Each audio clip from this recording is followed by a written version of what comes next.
Hello, my name is Nathan. I'm a caffeinated human and coffee technician at 787 Coffee. Espresso is made by forcing hot water under pressure through finely ground coffee beans, resulting in a concentrated coffee shot. How to make an espresso?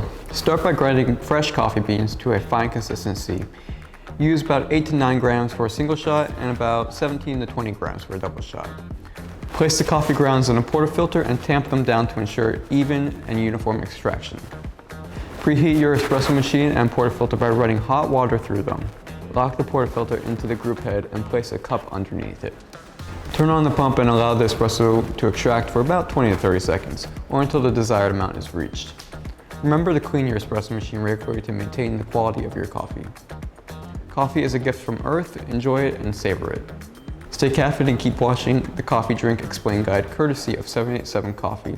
A from farm to cup experience, sustainably growing processes, roasted to perfection and brewed with passion and love.